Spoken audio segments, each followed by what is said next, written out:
I think drones are really moving forward quickly.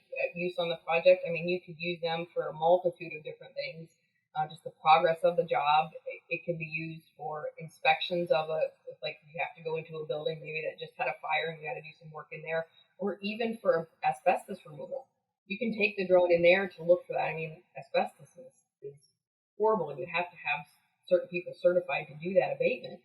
And to be able to send a drone in there to just find the areas where that needs to be removed is going to save a lot of not only time, but it's the health and well-being of the employees.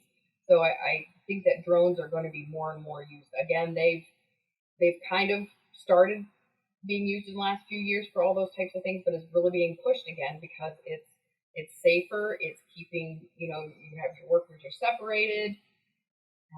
You can get real-time information. You can get progress reports that can be sent to the owners and other people on the teams.